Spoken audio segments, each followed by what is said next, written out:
बताओ वो इस पर है।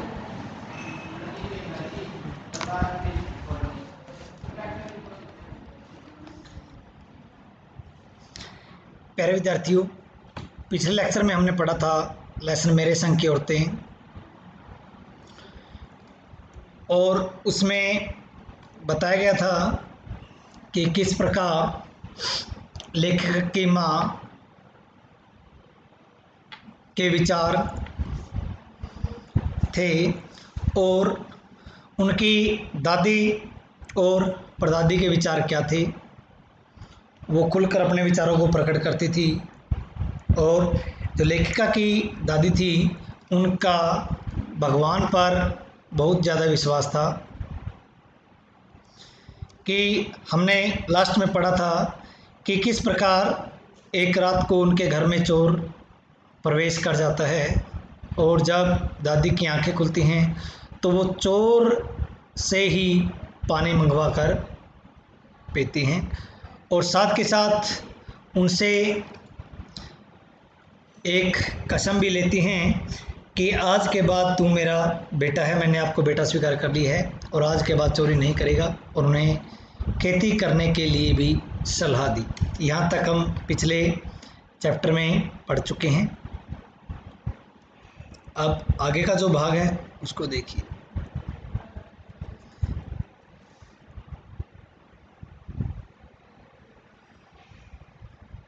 पंद्रह अगस्त 1947 को जब देश को आज़ादी मिली, या कहना चाहिए कि जब आज़ादी पाने का जश्न मनाया गया, तो दुर्योग से मैं बीमार थी। उन दिनों टाइफाइड खासा जानलेवा रोग माना जाता था। कि यहाँ लेखिका बताना चाहती है कि जब 15 अगस्त 1947 को भारत देश पूर्ण तरह से स्वतंत्र हो गया और देश में आज़ादी का जश्न मनाया जा रहा था, तो दुर्भाग्यवश लेखिका उस समय बहुत ज़्यादा बीमार थी, और उस समय टाइफाइड जो एक जानलेवा रोग है वो अपनी चरम सीमा पर था, अर्थात बहुत फैला हुआ था। इसलिए मेरे तमाम रोने धोने के बावजूद डॉक्टर ने मुझे इंडिया गेट जाकर जश्न में शिरकत करने की इजाज़त नहीं दी। अर्थात कि लेखिका भी चाहती थी कि मैं भी इंडिया गेट जाकर इस खुशी में शामिल हूँ, लेकिन डॉक्टर ने मना कर दिया था क्योंकि लेखिका की तबीयत बहुत ज़्यादा खराब थी। चूँकि डॉक्टर अपने नाना के परम मित्र, उनसे ज़्यादा नाना थे, इसलिए हमारे पिताजी जो बात बात पर सत्ताधारियों से लड़ते भिड़ते फिरते थे, चुप्पी साध गई। मैं बदस्तूर रोती कलपती रही। क्या कोई बच्चा इकलौती गुड़िया के टूट जाने पर रोया होगा। कि जिस प्रकार कोई बच्चा उसकी इकलौती तक प्यारी गुड़िया के टूटने पर बहुत दुखी होता है, बहुत ज़्यादा रोता है, उसी वैसे ही हालात उस समय मेरी थी। क्यों? क्योंकि देश में आज़ादी पाने का जश्न मनाया जा रहा था और मैं उस आज़ादी के जश्न में शामिल होना चाहती थी, लेकिन डॉक्टर ने के मना करने पर घर वालों ने वहाँ इंडिया गेट पर जाने की आज्ञा मुझे नहीं दी थी। मेरी उम्र तब 9 बरस की थी, इतनी छोटी नहीं कि गुड़िया से बहलती और इतनी बड़ी नहीं कि डॉक्टरी तर्क समझती। कि लेके बताती कि उस समय मेरी आयु केवल 9 बरस की थी।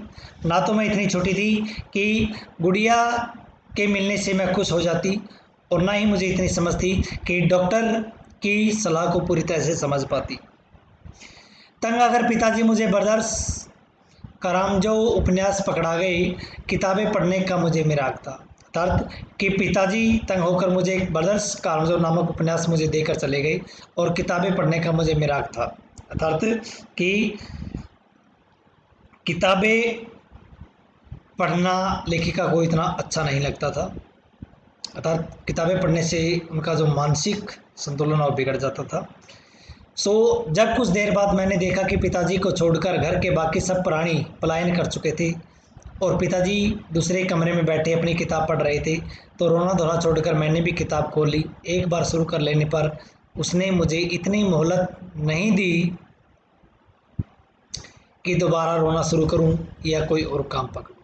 अर्थात कि घर के सभी सदस्य जा चुके थे, केवल घर पर मैं एक कमरे में मैं थी और एक कमरे में पिताजी थे, वो भी अपनी किताबें पढ़ रहे थे, और मैंने भी रोना धोना छोड़कर पिताजी द्वारा दिए गए उपन्यास को पढ़ना शुरू कर दिया, और उसको पढ़ने में इतना आनंद आया कि दोबारा फिर रोने का मन ही नहीं हुआ। उस वक्त बर्दाश्त करामजो मुझे देने में क्या तुक थी, तब मेरी समझ में नहीं आया। किताब कितनी समझ में आई वह अब तक नहीं जानती, क्योंकि उसके बाद इतनी बार पढ़ी कि सारे पाठ आपस में गड़बड़ हो गई। कितना पहली बार में पल्ले पड़ा, कितना बाद में कहना मुश्किल है, पर इतना विश्वास के साथ कह सकती हूँ कि उसका एक अध्याय जो बच्चों पर होने वाले अनाचार अत्याचार पर था, मुझे पहली बार में ही लगभग कंठस्थ हो गया। कि उस किताब में क्या था, कितना मुझे आनंद आ रहा था, यह मेरे लिए कहना इतना सही नहीं था। लेकिन उस उपन्यास के अंदर एक अध्याय ऐसा था कि जिस पर बच्चों पर हो रहे अत्याचार के बारे में लिखा हुआ था, और वह भाग मुझे पहली बार में ही समझ में आ गया था, तो मुझे कंठस्थ हो गया था, याद हो गया था। उम्र के हर पड़ाव पर वह मेरे साथ रहा और मेरे लेखन के एक महत्वपूर्ण भाग को प्रभावित करता रहा। जैसे जादू का कालीन मेरा नाटक नहीं, वह 3 किलो की छोरी जैसी कहानियाँ, वह कट गुलाब उपन्यास के कई अंश, ये लेखिका की रचनाएं हैं।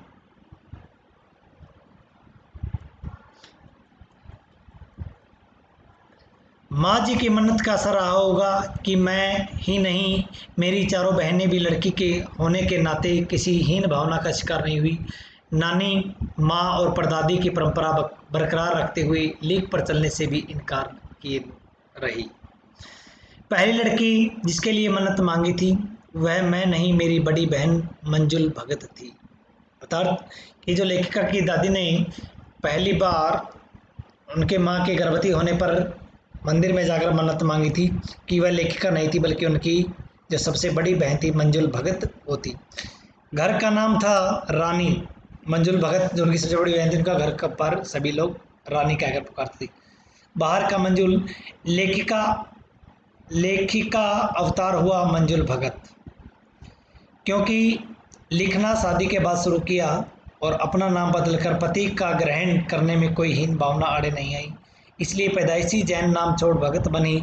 दूसरे नंबर पर मैं थी, दूसरे नंबर की लेखिका थी पहली जो उनकी बड़ी बहन थी मंजुल भगत, कि शादी करने के बाद उन्होंने अपना पैदाइश नाम छोड़कर अपने पति का नाम साथ में लगा लिया था। दूसरे नंबर पर मैं थी, घर का नाम उमा, बाहर का मृदुला। दूसरे नंबर के पर लेखिका थी, घर के पर तो सभी प्यार से उमा कहते थे, लेकिन जो बाहर का नाम था मृदुला था। मैंने भी शादी के बाद लिखना शुरू किया, सो बतौर लेखिका नाम चला मृदुला गर्ग। मुझे याद है कि जब हमने लिखना शुरू किया उससे कुछ पहले नारीवाद का चलन हुआ था। शादी के बाद नाम न बदलने का रिवाज उसी ने चलाया था। मन्नू भंडारी का हवाला देकर हमसे पूछा भी जाता था कि आप लोग इतनी पोंगापंथी घर घुस्सू क्यों हो, नाम क्यों बदला। अर्थात कि लेखिका ने भी शादी के बाद लिखना शुरू किया था और शादी के बाद ही अपने नाम के पीछे भंडारी लगाना शुरू किया। हमारे पास इसका कोई ढंग का जवाब नहीं होता था, अब भी नहीं है, पर नाम बदलने से और अपने व्यक्तित्व का कोई नुकसान होते मैंने नहीं देखा।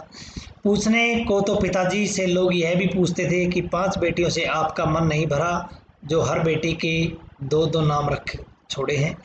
मुझसे छोटी बहन का घर का नाम गोरी और बाहर का चित्रा। जो लेखिका से छोटी बहन थी उनका नाम गोरी था और घर पर गोरी कहते थे, बाहर का जो नाम था उनका चित्रा था। वह नहीं लिखती, उसका कहना है कि वह इसलिए नहीं लिखती क्योंकि घर में कोई पढ़ने वाला भी तो चाहिए। उनका विचार यह था चित्रा का कि यदि घर के सभी सदस्य लिखने लग गए तो उनके लिखे हुए विचारों को पढ़ेगा कौन, इसलिए कि मैं लिखने की बजाय उन सभी के विचारों को, सभी की रचनाओं को मन से पढ़ूंगी। खैर उसके बाद जब चौथी 5वीं बेटियां पैदा हुई तो पिताजी ने इतनी बात जमाने की सुनी कि उनका एक नाम ही रखा, रेणु और अचला। कि जो पहली 3 लड़की हुई उन्होंने 2-2 नाम रखे और जो चौथी और 5वीं लड़की हुई उसका एक का नाम रखा रेणु और दूसरी का अचला। 5 बहनों के बाद एक भाई हुआ राजीव। 5 बहनों के बाद एक भाई की प्राप्ति हुई जिसका नाम था राजीव। मज़े की बात यह है कि बीच की 2 बहनें ही लेखन से बची रही, अचला और राजीव फिर उसमें जा फंसी। अचला मुझसे 8 साल छोटी है और वक्त के बदलाव की लाज रखते हुए अंग्रेजी में लिखती है, राजीव फिर हिंदी के हवाले। चल अचला है जो मुझसे 6 साल 8 साल छोटी है, भाषा में लिखती है।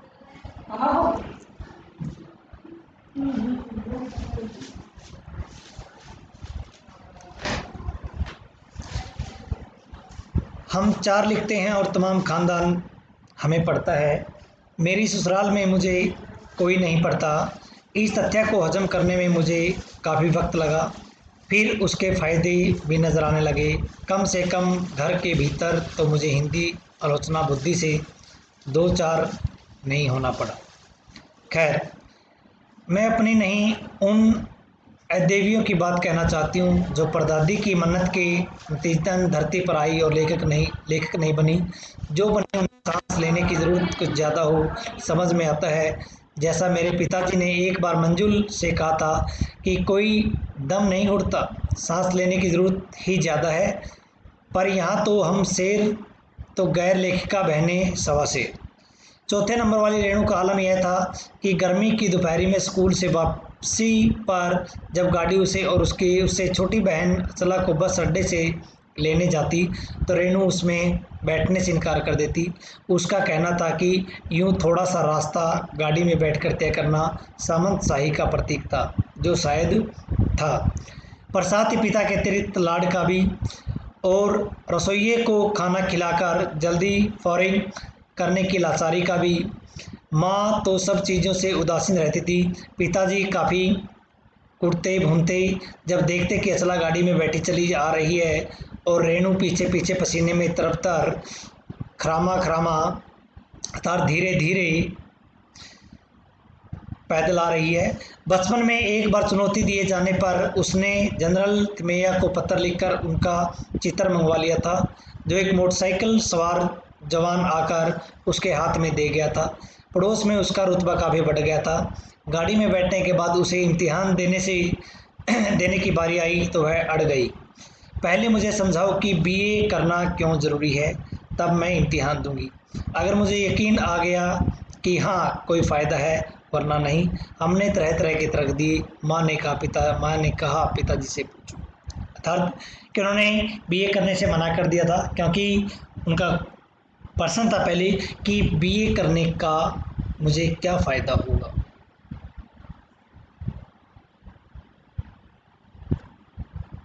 तो माँ ने कहा पिताजी से पूछो।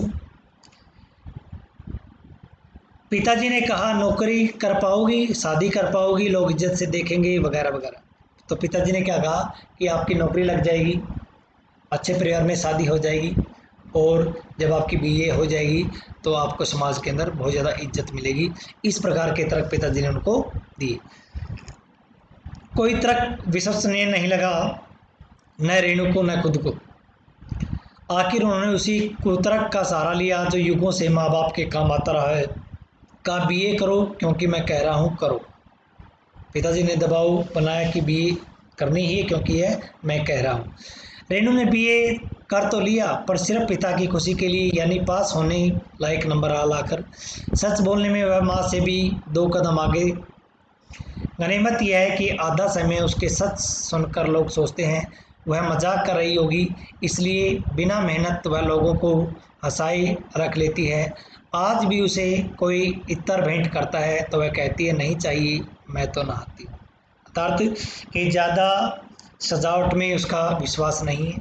वह शरीर पर इत्र लगाने के बजाय नहाना अधिक पसंद करती है। और यहाँ कि पिताजी की इच्छा की पूर्ति के लिए उन्होंने बीए तो कर लिया, लेकिन सिर्फ बीए के अंदर पास मार्क ही वो लेके आई। यथार्थ केवल पास होने लायक ही नंबर उन्होंने हासिल किए, लेकिन मन की इच्छा उनकी नहीं थी। तीसरे नंबर पर चित्रा है। वह कॉलेज पढ़ने तो जाती थी, पर खुद पढ़ने से ज़्यादा दिलचस्पी औरों को पढ़ाने में रखती थी, इसलिए इम्तिहान में उसके अंक कम और उसके शागिर्दों के ज़्यादा आते थे। तीसरे नंबर पर बहन चित्रा है। वह कॉलेज पढ़ने तो जाती थी, लेकिन खुद पढ़ने की बजाय औरों को पढ़ाने में उसका मन अधिक था, इसलिए जब इम्तिहान का रिजल्ट आता तो उसके नंबर कम होते, अंक कम होते, और जिनका पेपर वह खुद करवाती थी उनके ज़्यादा होते पढ़ाती थी। पर अपने यहाँ सब चलता था। उसकी शादी का वक्त आया तो उसने एक नज़र में लड़का पसंद करके ऐलान कर दिया कि शादी करेगी तो उसी से। मुश्किल यह थी कि हमारे माँ बाप ही नहीं, खुद लड़का भी उसके निर्णय से वाकिफ नहीं था। पर उसका कहना था कि वह जो सोच लेती है वो करके रहती है। तो उसकी शादी उसी लड़के से हुई, कोई मुश्किल पेश नहीं आई। आती क्यों? उसने कहा, मैंने पहली मुलाकात में ही उसे बतला दिया था कि मैं जो सोच लेती हूँ होकर रहता है। तो उसने बात आगे खींची ही नहीं, पहली मुलाकात में ही हथियार डाल दिए। सबसे छोटी बहन अचला काफ़ी दिनों तक कुछ कम खिसकी मालूम पड़ती रही। पिता का कहा मानकर पहले अर्थशास्त्र किया, फिर पत्रकारिता में दाखिला लिया, ढंग से पढ़ाई की, पास हुई, फिर पिता की पसंद से शादी भी कर ली, पर उसके आगे लीक पर नहीं चल पाई। घर बार में मन ज़्यादा रुचा नहीं और मंजुल और मेरी तरह उम्र के 30 बरस पार करते ही लिखने का रोग लग गया।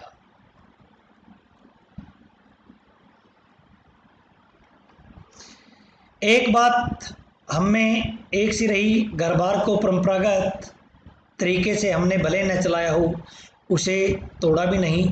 शादी एक बार की और उसे कायम रखा, चाहे तलाक के कगार पर खड़ी चली हो, पर कगार तोड़ डूबी नहीं।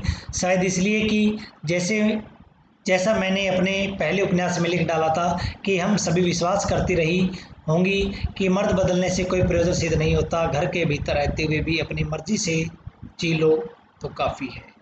अर्थात उन्होंने परंपरागत तरीके से शादी की, यहाँ तक कि तलाक आने तक की नौबत आ गई, लेकिन उनमें से किसी भी बहन ने अपने घर को नहीं तोड़ा। उनका विचार यह था कि घर के भीतर रहते हुए भी हम अपने जीवन को आनंद से जी सकते हैं, व्यतीत कर सकते हैं। शादी के बाद मैं बिहार के एक ऐसे छोटे कस्बे डालमिया नगर में रही, जहां मर्द औरतें चाहे पति पत्नी क्यों न हो, पिक्चर देखने भी जाते तो अलग अलग डब्बों में बैठते। मैं दिल्ली से कॉलेज की नौकरी छोड़कर वहां पहुंची थी और नाटकों में अभिनय करने की शौकीन रही थी। मैंने उनके चलन से हार नहीं मानी। साल भर के भीतर उन्हीं शादीशुदा औरतों को पराए मर्दों के साथ नाटक करने के लिए मना लिया। अगले 4 साल तक हमने कई नाटक किए। अकाल राहत को उसके लिए उन्हीं के माध्यम से पैसा भी इकट्ठा किया। क्या बताती है कि शादी के बाद मैं बिहार के एक छोटे से कस्बे अर्थात डालमिया शहर में चली गई, और लेकिन जो वहाँ की औरतें थी वो पर्दे प्रथे में इतनी फंसी हुई थी कि जब भी वो कोई फिल्म वगैरह देखने जाते अपने पति के साथ, तो वो एक डिब्बे में नहीं बैठती थी। अर्थात लेकिन लेखिका ने उन औरतों को भी नाटकों में अभिनय दिया, अर्थात उनके जीवन को भी बदलने का प्रयास किया।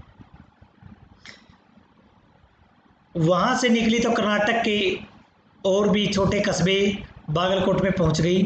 तब तक मेरे 2 बच्चे हो चुके थे। अर्थात बिहार के बाद वो कर्नाटक के एक छोटे से कस्बे बागलकोट में पहुँच गई। उस समय तक वो 2 बच्चों की माँ बन चुकी थी, जो स्कूल जाने लायक उम्र पर पहुँच रहे थे, पर वहाँ कोई ढंग का स्कूल नहीं था। लोगों की राय पर मैंने पास के कैथोलिक बिशप से दरख्वास्त की कि उनका मिशन वहाँ के सीमेंट कारखाने की आर्थिक मदद से हमारे कस्बे में एक प्राइमरी स्कूल खोल दी।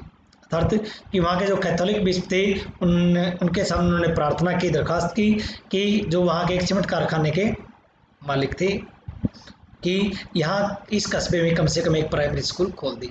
तो पहले उन्होंने कहा क्योंकि उस प्रदेश में क्रिश्चियन जनसंख्या कम थी, इसलिए वे वहाँ स्कूल खोलने में असमर्थ थे। मैंने गैर क्रिश्चियन बच्चों को भी शिक्षा पाने के लायक सिद्ध करते हुए अपना इसरार जारी रखा था। बार बार गैर क्रिश्चियन बच्चों को भी पढ़ाने के लिए प्रेरित करने के लिए उन्होंने अपने इस आग्रह को रखा।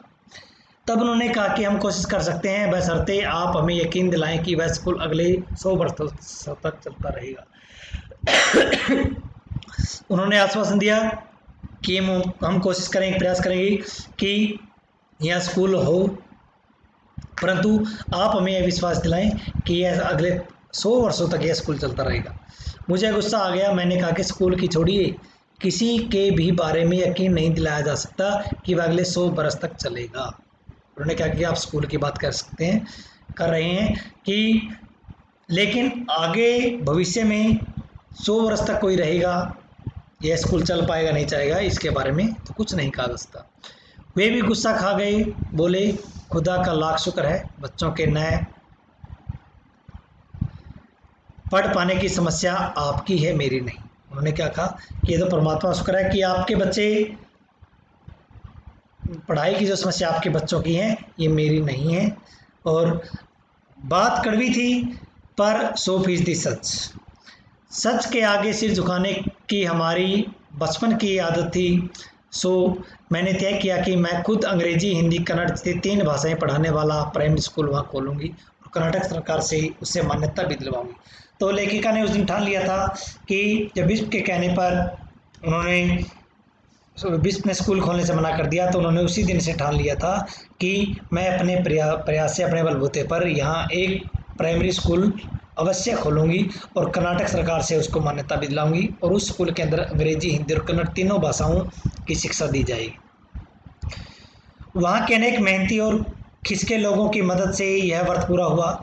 मेरे बच्चे और अन्य अफसरों के बच्चे उसी स्कूल में पढ़े। बाद में अलग अलग शहरों के अलग अलग ख्यात स्कूलों में दाखिला भी पा गई और मेरे इस निर्णय से वहाँ कई अफसरों के बच्चों ने उस स्कूल में दाखिला ले लिया और वह स्कूल अच्छी तरह से चल भी पड़ा। तो प्यारे विद्यार्थियों, इस लेसन को अच्छी तरह घर पर पढ़ना है।